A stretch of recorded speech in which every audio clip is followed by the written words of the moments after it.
Bismillahirrahmanirrahim. Alhamdulillahirabbil alamin alladzi ahyana ba'da ma amatana wa ilaihin nusyur. Asyhadu an la ilaha illallah wa asyhadu anna Muhammadan abduhu wa rasuluh.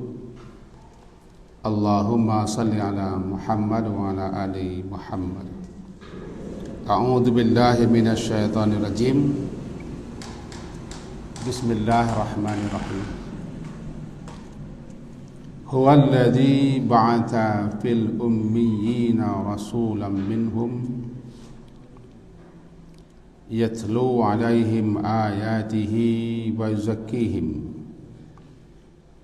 wa yu'allimuhumul kitaba wal hikmah wa in kanu min qablu lafi dhalalin mubin wa akharina minhum lamma yalhaqu bihim wa huwal azizul hakim. Dzalika fadlullahi yu'tihi man yasha wallahu dzul fadlil 'azim. Surat Al-Jumu'ah,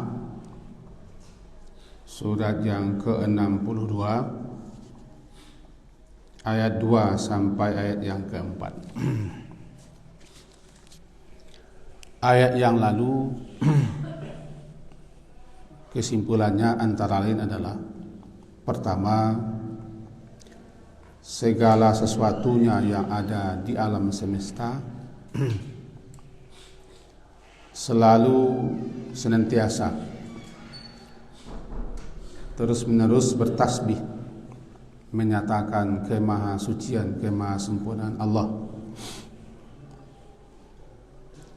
Itu Allah yang Al-Malik,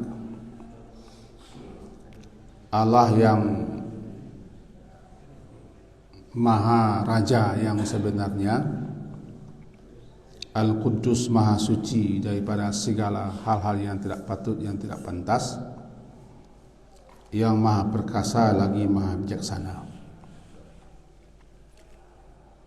Dalam ayat yang lalu disebutkan di situ ada 4 nama Allah: Al-Malik, Al-Quddus, Al-Aziz, Al-Hakim. Allah Al-Malik, Al-Quddus, Al-Aziz, Al-Hakim itu adalah Maha Sempurna, Maha Suci. Itulah bacaan yang sering dibaca Nabi ketika rukuk dan sujud: Subuhun Quddusun Rabbul Malaikati Waruh. Dalam hadis riwayat Imam Muslim, Aisyah istri beliau mengatakan Rasulullah membaca ini: Subuhun Quddusan, ucapan yang menyatakan kemahasempurnaan Allah dan kemahasuciannya. Dan juga dibaca ketika selesai salat witir: Subhanal Malikil Quddus, Subhanal Malikil Quddus, Subuhun Quddusun, dan seterusnya. Nah, sekarang kita masuk kepada ayat yang kedua. Huwallazi, dialah, alladzi ba'atha fil ummiyin, yang telah mengutus fil ummiyin, seorang rasul, fil ummiyin, kepada kaum yang buta huruf, minhum, daripada kalangan mereka sendiri, yatlu alaihim, yang dia membacakan, alaihim, atas mereka, ayatihi, ayat-ayatnya, wa yuzakkihim, mensucikan mereka, wa yu'allimuhum, dan mengajarkan kepada mereka Alkitab dan hikmah. Wa in kanu, dan sesungguhnya mereka itu, min qablu, sebelum kedatangan dan diutusnya Rasul itu, lafi dhalalim mubin, benar-benar berada dalam kesesatan yang amat nyata. Mari kita pahami, dialah Allah Allah Al-Malik, Allah Al-Qudus, Allah Al-Aziz, Allah Al-Hakim, yang kepadanya selalu senantiasa terus-menerus bertasbih. Apa yang ada di alam semesta ini mengutus seorang rasul kepada orang-orang yang ummiyin. Banyak para ulama tafsir menyebutkan, seperti dalam tafsir Ibnu Katsir, Qurtubi, juga Tabari kita tengok, dan juga tafsir teringkas itu Jalalain menyatakan al-ummiyin itu adalah orang Arab. Baik mereka yang tidak menulis ataupun yang pandai menulis, baik yang pandai membaca ataupun yang tidak pandai membaca. Itu keringkasannya kira-kira begitu. Karena populer mereka disebut dengan kaum yang ummiyin. Kebanyakan mereka, bahkan sebagian besar mereka memang tidak pandai tulis dan tidak pandai baca. Mereka mengandalkan daya ingat dan hafalan. Itulah kaum yang ummiyin. Ada sekian banyak pendapat, tapi kita rangkum seperti itu. Allah mengutus seorang rasul. Tujuan pengutusan rasul adalah satu, untuk menyeru, mengajak, mendakwahi kaum dan umat kepada siapa rasul itu diutus, agar mereka memurnikan peribadahan, penyembahan hanya kepada Allah. Diutusnya seorang rasul pertanda di suatu kaum, di suatu negeri itu orang tidak lagi menyembah Allah dengan sebenar-benarnya. Bahkan mereka telah mengalihkan penyembahan peribadahan kepada selain Allah. Sehingga para rasul itu semenjak Nabi Nuh alaihissalam sampai Nabi Muhammad, seru mereka sama. Ya qaum ya'budullah ma lakum min ilahin gairu. Wahai kaumku, sembahlah Allah. Tidak ada yang patut, yang berhak disembah selain daripada Allah. Sama seluruh rasul semuanya. Jadi salah satu kenapa sebab diutus seorang rasul, karena di satu kaum, di umat itu tidak lagi orang menyembah Allah dan telah mengalihkan, memalingkan penyembahan kepada selain Allah. Itu satu. Yang kedua, mengingatkan kaumnya atau kaum mereka bahwa nanti ada namanya kehidupan lain, kehidupan akhirat. Setelah mati ini ada kehidupan akhirat, kehidupan yang kekal abadi, dan disitulah dimintai pertanggungjawaban. Disidang, diadili, ditanyai, diberi balasan. Dua itu intinya. Menyeru manusia untuk menyembah, beribadah kepada pencipta mereka, juga mengingatkan kepada mereka ada satu ketika, satu saat nanti setelah mati akan dihidupkan kembali. Di situ nanti akan diminta pertanggungjawaban dan diberi balasan. Itulah negeri tempat tujuan akhir perjalanan panjang kita manusia. Ada yang menerima, ada yang menolak. Syariat yang dibawa para rasul itu intinya sama, yang berbeda kaifiatnya. Nah, ibadahnya sama, cuma tata caranya yang berbeda, berlainan. Sekarang kita fokus. Rasul terakhir yang Allah utus adalah Nabi Muhammad sallallahu alaihi wasallam. Beliau diutus untuk kalangan semua manusia. Itu inni Rasulullah ilaikum jami'ah. Aku ini adalah utusan Allah kepada kamu semua. Kafatalina, untuk semua manusia. Cuma bermula dan dimulai dakwah beliau itu di Makkah, tepatnya kepada kaum Quraisy, karena beliau adalah orang Makkah. Allah Subhanahu wa taala, raja di raja, maha suci, maha perkasa, maha bijak.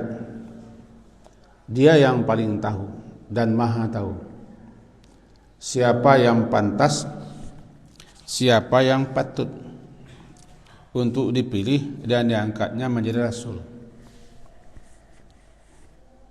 Apalagi itu rasul terakhir. Kenapa Nabi Muhammad yang dipilih? Dan kenapa orang Arab?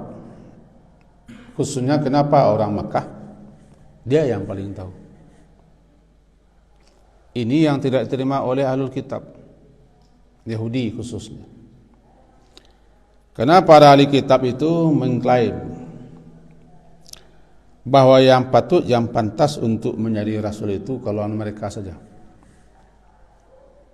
Orang lain tidak pantas, tidak patut, tidak pantas. Karena mereka lah orang yang terpilih, kata mereka. Padahal Allah Subhanahu wa taala itu yu'ti mayasya, dia memberikan karunia-Nya kepada siapa yang dia kehendaki. Faktor kedengkian itu muncul seperti itu. Kenapa kita dengki, iri kepada orang lain? Karena kita tidak suka. Kita tidak senang bahwa Allah mengasihkan karunia-Nya, rahmat dan nikmat-Nya kepada orang lain. Karena kita menganggap kita saja yang patut, kita saja yang pantas. Nah, timbullah kedengkian. Itu pula kedengkian Yahudi, ahlu kitab kepada kaum muslimin, khususnya mereka sakit hati, tidak senang kepada Nabi Muhammad sallallahu alaihi wasallam karena mereka telah mengatakan Muhammad telah merampas sesuatu yang berhak untuk mereka saja. Karena mereka menganggap mereka yang paling patut.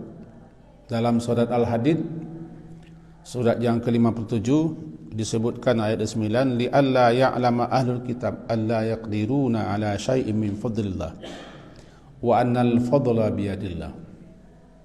Intinya agar supaya ahlul kitab itu tahu, dan siapa saja juga harus tahu bahwa mereka tidak punya wewenang, tidak punya kuasa, dan tidak berhak menentukan sedikit pun karunia Allah. Mereka tidak berhak menentukan, menunjuk, menetapkan karunia Allah itu hanya pantas untuk mereka atau untuk siapa saja. Agar mereka tahu itu. Wannal fadla biyadillah. Karunia itu, keutamaan itu, rahmat itu, nikmat itu hanyalah di tangan Allah saja. Dia berhak mengasihi, memberi kepada siapa saja.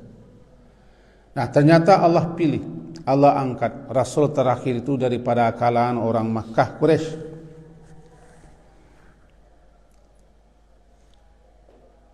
Tidak setuju Yahudi. Meskipun Yahudi itu dulu inginkan agar segera Allah angkat rasul terakhir agar dapat mereka membantu dan menolongnya. Ternyata setelah diangkat, dipilih oleh Allah, rupanya tidak sesuai dengan selera dan keinginan mereka. Mereka ingkari. Jangankan orang lain, rasul di kalangan mereka sendiri pun mereka dustakan, bahkan ada yang mereka bunuh. Itulah watak Yahudi, yang egois, tamak, serakah, yang menganggap diri mereka saja yang berhak, yang pantas, yang patut mendapat kemuliaan. Watak seperti ini kadang tertular, kadang tertular kepada sebagian kaum muslimin. Nah, kembali kita lagi kepada ini. Allah Subhanahu wa taala mengutus rasul terakhir, ba'atha, yang bernama Muhammad sallallahu alaihi wasallam, fil ummiyin, kepada kaum yang ummiyin. Ummi, kaum yang buta huruf. Dikatakan orang itu ummi, tidak pandai baca dan tidak pandai menulis, disamakan dengan saat dia dilahirkan pertama kali. Orang dilahirkan oleh umminya, oleh ibunya pertama kali, tidak tahu apa-apa, tidak pandai baca, tidak pandai menulis, tidak berilmu. Nah, orang-orang yang tidak paham, yang tidak mengerti sampai dewasanya ummi dinisbahkan kepada ibu, sama dengan orang yang baru lahir. Ummi. Bahkan orang yang tidak tahu ajaran agama, tidak tahu syariat, Walaupun otak mereka itu dikatakan orang intelektual, pakar, praktisi, pemikir, tapi buta dia dengan ajaran agama. Ummi juga namanya. Ummi juga namanya. Wa minhum ummiyun. Orang yang buta, orang yang tidak tahu dengan ajaran agamanya sendiri dan tidak mau belajar agama sendiri, mereka lebih suka menjadi orang ummi. Nah, ummi di sini adalah orang Arab pada umumnya, diawali dengan orang Quraisy, karena kebanyakan mereka adalah kaum yang tidak pandai tulis baca. Nahnu ummatun ummiyah, kata Nabi, kami adalah kaum yang ummi. La naktubu, kami tidak pandai menulis, kami tidak pandai menghisap, menghitung. Dengan catatan, bukan semua mereka ummi. Tokoh-tokoh, pemimpin-pemimpin di antara orang Quraisy itu adalah ahli bahasa, ahli tulis bahasa, pemikir. Tapi kebanyakan mereka adalah ummi. Allah Subhanahu wa taala mengutus seorang rasul di tengah-tengah kaum yang buta huruf. Ba'atha fil ummiyina, seorang rasul minhum, dari kalangan mereka sendiri. Ini adalah kemuliaan bagi orang Arab, khususnya bagi orang Makkah. Allah pilih, Allah angkat, karena dia maha tahu, dia banyak bijaksana, dari kalangan orang Arab Quraisy seorang rasul. Itu kemuliaan bagi mereka, ya. Kemuliaan bagi mereka karena kaum mereka sendiri yang Allah angkat, yang Allah utus jadi rasul terakhir. Bangga sebenarnya. Bukankah orang kampung awak kalau dangkit menjadi mentari, kitalah talapuang kata, jadi menteri, jadi pejabat, orang berpangkat di pusat sana, kita sudah menjadi terlambung-lambung pula. Orang kampung awak, mama awak jadi gubernur, orang kampung awak jadi pejabat, orang kampung awak ikut terangkat harkat, martabat dan derajat kaum itu. Dan ini kemuliaan khusus bagi orang Arab Quraisy. Dinisbahkan dan dipilih rasul terakhir pada kalangan mereka sendiri. Kan langsung disebut ini, ummiyin. Huwallazi ba'atha fil ummiyin rasulan minhum, dari kalangan mereka sendiri. Tapi catatan, rasul terakhir itu bukan untuk mereka saja. Nabi Muhammad diutus untuk semua manusia, kafatan linnas, bahkan juga kalangan jin. Kalangan jin. Cuma bermula di situ. Andaikan Allah angkat rasul itu rangkit tinggi, maka bermula dakwah itu adalah di bukit tinggi. Rangkit tinggi ya? Atau orang agam. Karena beliau diutus Allah, bermula di situ, maka dakwah beliau di start di situ, mulai situ. Lalu melebar. Ini kan sekarang orang sudah menanamkan suatu tren benci kepada orang Arab, yang berbau Arab tidak suka. Ramai-ramai sekarang. Apapun yang berbau Arab tidak suka. Benci mereka, sakit hati mereka. Kalau berbau Barat tidak masalah. Padahal Allah sudah memuliakan, khususnya orang Makkah. Salah satunya dipilih kalangan mereka menjadi rasul. Itu saja sudah menjadi sebab di kita untuk mencintai orang Arab, walaupun di antara mereka banyak juga yang kafir. Ada yang munafik, ada yang musyrik, karena tidak semua mereka juga beriman. Abu Jahal kan tidak beriman, Abu Lahab tidak beriman, tidak semua mereka. Di Timur Tengah sana juga banyak juga Kristen, banyak juga orang syirik kafir. Tapi karena Allah sudah pilih, Allah muliakan orang Arab Quraisy, ya kita harus memuliakan mereka sebagaimana mestinya.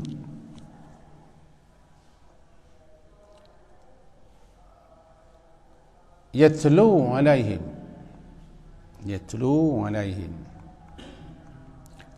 yang membacakan atas mereka ayatihi, itu ayat-ayat Al-Quran.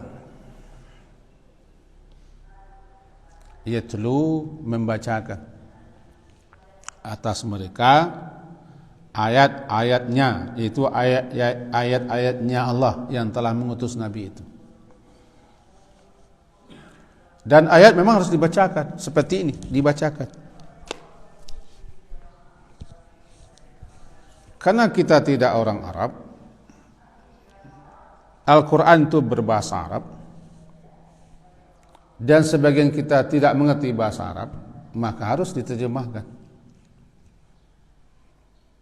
dan dijelaskan, meskipun secara ringkas, supaya tujuannya sampai. Bukan hanya membaca. Nabi SAW tidak menerjemahkan Al-Quran kepada orang Arab karena bahasa mereka. Nabi hanya menjelaskan. Nah, berdasarkan itu lahirlah tafsir, penjelasan Nabi.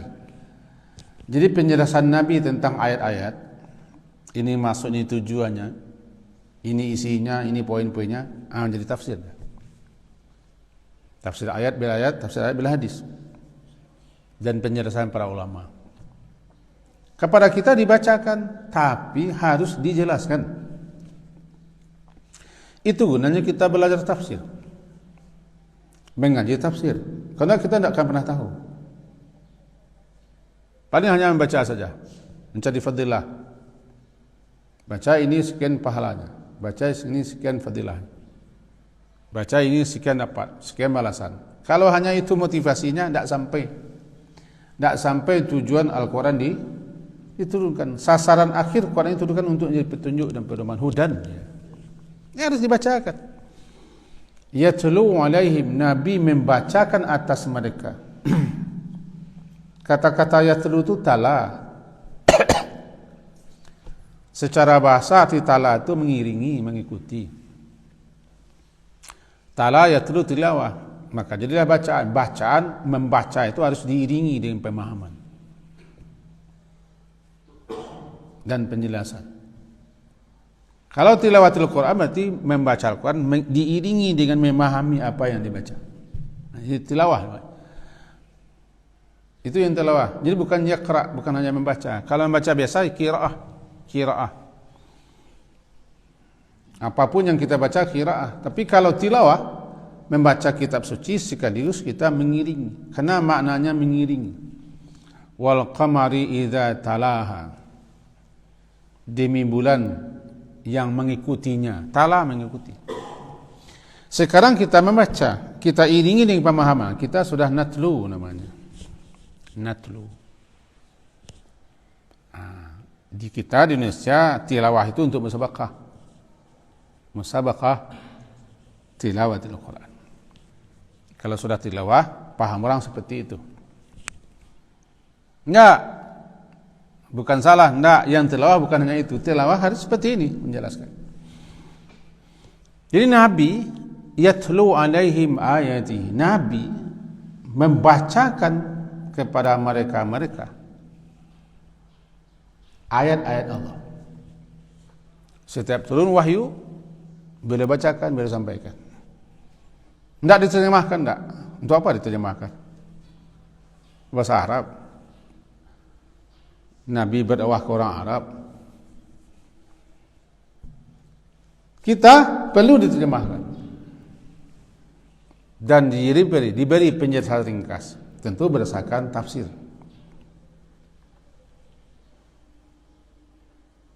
Satu, yatlu alaihim ayatihi. Kalau tidak pernah dibacakan ayat, tidak pernah dijelaskan, orang tidak akan pernah paham, tidak akan pernah mengerti, tidak akan pernah tahu petunjuk, dan tidak akan pernah sampai sasaran daripada Al-Quran diturunkan. Alhamdulillah sekarang sudah banyak orang membaca Al-Quran dan menghafal Al-Quran, tapi harus sampai kepada titik akhirnya, memahami petunjuknya lalu diamalkan.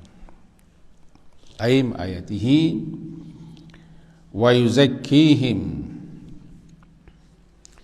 yuzakki mensucikan mereka, yuzakki mensucikan mereka. Zakah itu kan suci.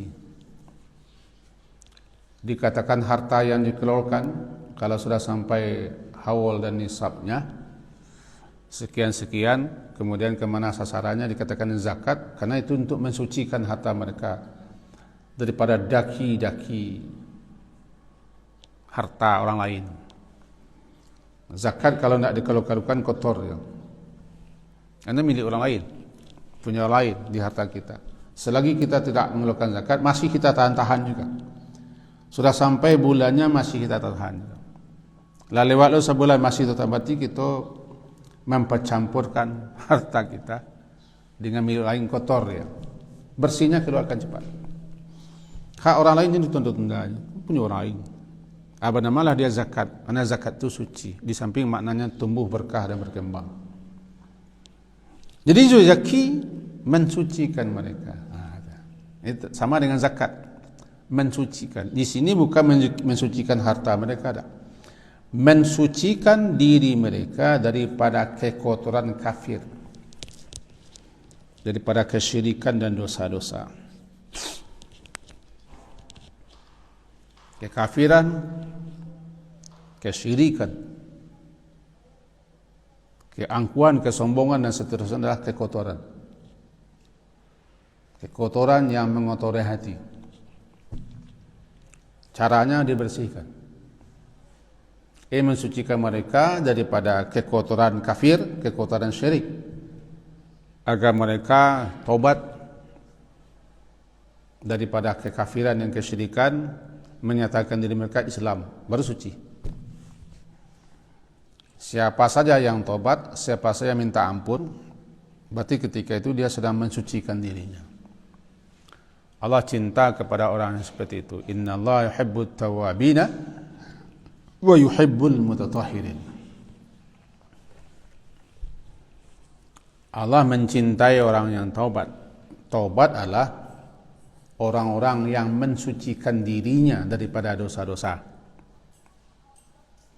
Mutatahhirin, yuhibbut tawwabin wa yuhibbul mutatahhirin. Allah mencintai orang yang mensucikan dirinya pada kekotoran lahir. Dua didahulukan menyebut taubat, karena mensucikan batin lebih diutamakan daripada lahiriah dulu.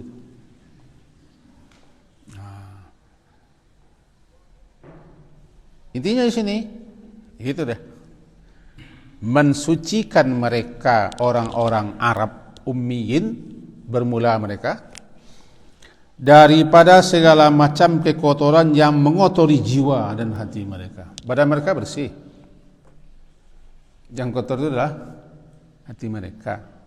Awak ke pada siang kedua mandi babada boleh positif Harun mulai. Ini tahu Pak Ji Harun badan. Lahiriah bersih. Yang kotor itu adalah kita hati, mengkuruk, menjajok, kumuan, dangki, banci, sakit hati. Awak suranan santiang, orang lain pandi yang masuk dalamnya, awak suranan suci, orang lain tak pantas, orang kau masuk neraka, awak surah masuk surga. Aku muah tu, bersihlah. Nabi Muhammad membersihkan itu kata yuzakkihim. Pewaris Nabi yang melanjutkan tugas Nabi harus berfungsi sama. Pertama, membacakan kepada orang-orang lain kitab ayat Allah. Kedua, harus mengajari manusia agar manusia itu membersihkan dirinya. Yuzakkihim. Bernamalah dia tazkiyatun nafs, mensucikan jiwa kita. Karena yang kotor itu sekarang bukan lahiriah kita. Enggak. Yang kotor itu adalah batin, hati dan jiwa kita. Apa yang mengotorinya? Dosa. Dosa-dosa mengotori. kekafiran, kesyirikan, kemunafikan, kezaliman, kefasikan, kesewenang-wenang dan penyakit-penyakit lain itu semuanya kotor, harus dibersihkan. Yuzakkihim. 2. Zakihim wa yu'allimuhumul kitaba. Yu'allimuhum, yu'allim, mengajari mereka. Yu'allim, allama yu'allim, jadi mu'allim, mengajari mereka apa yang Allah yang kitab. Yu'allimumul kitab, apa yang dibacakan itu harus diajarkan. Diajarkanlah. Kalau di kita mulu di surau-surau sebelum keluar Iqra dulu itu belajar cek-cek. Alif pada T, A, bawah I, pada depan U, A, I, U. Alif dua T, An, alif dua bawah In, alif pada depan Un, An, In, Un. Itu yu'allim. Yang mengajari mu'allim. Sekolahnya dulu namanya mu'allimin. Yu'allim. Ajarkan kitab itu. Terus sampai mengerti dan paham apa yang dibaca. Maka bermulalah dari alif bata. Kemudian lancar, lalu ajarkan terjemahnya, ajarkan isinya, uraiannya. Ini petunjuknya. Yu'allimul kitab. Kitab harus diajarkan. Cuman kan tidak semua orang mau diajarkan kitab. Karena sudah pintar, sudah pandailah. Wal hikmah, hikmah di sini sebagian ulama menyebutkan hikmah adalah sunnah Nabi. Yu'allimul kitaba wal hikmah, as-sunnah nabawiyah at-mutahharah. Sunnah Nabi. Nabi mengajarkan sunnahnya dan hadis-hadisnya. Ucapan Nabi atau perkataan Nabi, perbuatan Nabi, tingkah Nabi, dan apapun yang dari Nabi namanya sunnah. Sunnah. Itu maka dibagi pula nanti ada sunnah qauliyah, ada sunnah fi'liyah. Ada sunnah berupa ucapan, ada berupa perbuatan. Intinya al-hikmah itu banyak ulama memahami adalah sunnah. 2. Mengajarkan Alkitab dan sunnah. Sunnah itu bukan milik kelompok, bukan milik golongan, bukan milik jamaah, dan bukan hanya kelompok tentu yang berhak mengatakan dirinya orang sunnah. Sunnah itu ditinggalkan Nabi bukan untuk kelompok, untuk umatnya. Halo? Halo? Halo? Pak Haji? Lagi kan? Sunnah itu bukan milik kelompok. Kalau masuk kelompok itulah sunnah, enggak. Sunnah itu Nabi tinggalkan bersama dengan kitab. Taraktu fikum amrain, aku tinggalkan 2, kitab dan sunnah. Kedua-duanya harus yu'allim. Kalau kita nu'allim, tu'allim engkau ajarkan, nu'allim kita ajarkan, yu'allim dia ajarkan, harus kita ajarkan. Keduanya. Dan Nabi sudah tinggal. Nabi sudah wariskan kepada para ulama. Nah itu tugas waris Nabi, mengajarkan ini ke tengah masyarakat. Tidak boleh pilih-pilih, karena sunnah dan kitab sama-sama pusaka Nabi, walaupun nanti berbeda dalam pemahamannya. Yu'allimumul kitaba wal hikmah wa in kanu